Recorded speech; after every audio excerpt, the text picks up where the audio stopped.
warahmatullahi wabarakatuh. Perkenalkan, nama saya Deva Agustin Adrian dengan NIM 2104227. Baiklah, di sini saya akan menjelaskan tentang proses device, output device, dan perangkat lunak. Yang pertama adalah proses device.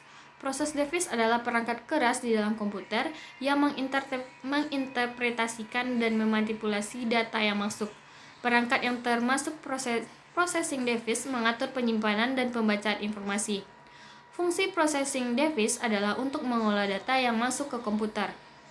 Pengguna memasukkan data ke komputer melalui perangkat input seperti keyboard dan mouse. Data tersebut akan diproses menjadi informasi terlebih dahulu sebelum ditampilkan melalui perangkat output seperti monitor dan speaker. Proses pengolahan data menjadi informasi terjadi melalui perangkat processing device seperti CPU, motherboard, dan GPU. Contoh dari proses device yaitu yang pertama adalah CPU. Merupakan komponen utama dari sistem komputer yang membantu melangsungkan segala macam pengolahan data. CPU atau CPU atau CPU disebut juga sebagai prosesor atau otak komputer, bertanggung jawab untuk mengatur kinerja dari semua komponen komputer. Yang kedua adalah mikroprosesor. Mikroprosesor sering disebut sebagai jantung dari komputer, terpasang sebagai satu sirkuit terintegrasi tunggal. Mikroprosesor berfungsi menjalankan seluruh operasi aritmatika dan logika. Yang ketiga adalah motherboard. Motherboard merupakan papan sirkuit utama dari sistem komputer, berperan dalam menghubungkan setiap perangkat atau komponen komputer. Pada motherboard terdapat sekumpulan chip dan controller yang disebut sebagai chipset. Yang keempat adalah video card. Video card terletak pada motherboard komputer seperti bagian kecil dari GPU atau GPU.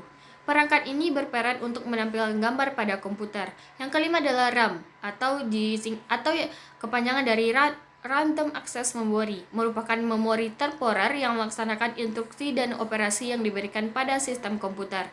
Yang keenam adalah database. Database terpasang pada motherboard berupa kumpulan kabel yang digunakan CPU untuk meneruskan data di antara komponen-komponen komputer. Yang ketujuh adalah ROM atau disebut juga dengan Read Only Memory, merupakan tempat penyimpanan instruksi yang memungkinkan pembacaan, tapi tidak dapat melakukan pengubahan. Penyimpanan pada ROM tidak tergantung pada listrik, sehingga lebih permanen dibandingkan RAM.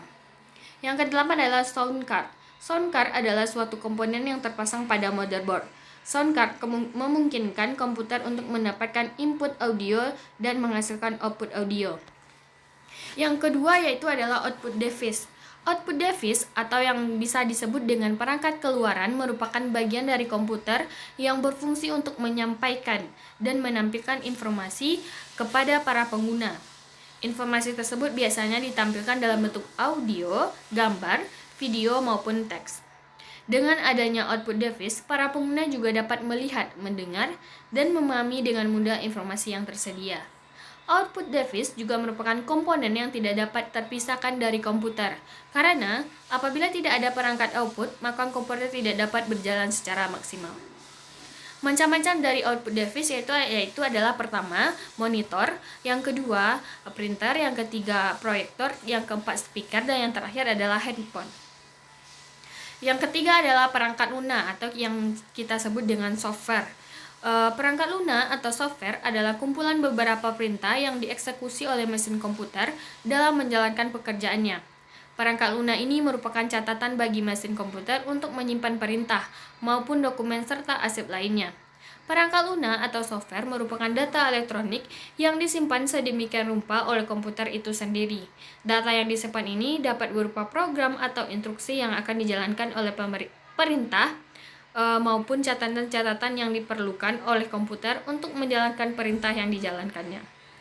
Jenis-jenis perangkat lunak. Jenis-jenis perangkat lunak terbagi atas 3, yaitu adalah yang pertama, sistem operasi. Apa sih sistem operasi tersebut? Sistem operasi merupakan sebuah penghubung antara pengguna dari komputer dengan perangkat keras komputer. Sebelum ada sistem operasi, orang hanya menggunakan komputer dengan menggunakan sinyal analog dan sinyal digital. Seiring dengan berkembangnya pengetahuan dan teknologi, pada saat ini terdapat berbagai sistem operasi dengan keunggulan masing-masing. Yang kedua adalah bahasa pemrograman. Bahasa pemrograman atau programming language ialah program yang digunakan untuk menerjemahkan instruksi-instruksi yang tertulis dalam bahasa pemrograman ke bahasa mesin dengan aturan atau prosedur tertentu agar diterima oleh komputer. Yang ketiga adalah perangkat lunak aplikasi. Perangkat lunak aplikasi atau application software merupakan suatu subkelas perangkat lunak komputer yang memanfaatkan kemampuan komputer langsung guna melakukan suatu tugas yang diinginkan si pengguna. Program ini dibuat oleh programmer dan sudah disesuaikan dengan kebutuhan pemakainya. Contoh dari software yaitu ada beberapa bagian dari contoh-contoh software. Yang pertama adalah internet browser. Misalnya yang sering kita pakai yaitu adalah Google Chrome, Mozilla Firefox, Opera.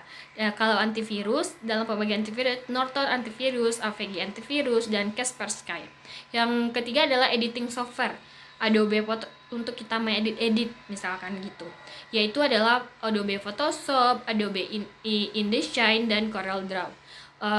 Yang keempat adalah communication software, yaitu bagaimana kita berkomunikasi dengan orang lain. Contohnya yaitu adalah WhatsApp, Telegram, Instagram, dan lain-lainnya.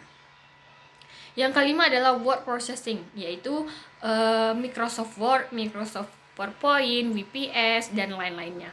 Sekianlah pemaparan materi dari saya. Jika ada salah, saya mohon maaf. Assalamualaikum warahmatullahi wabarakatuh.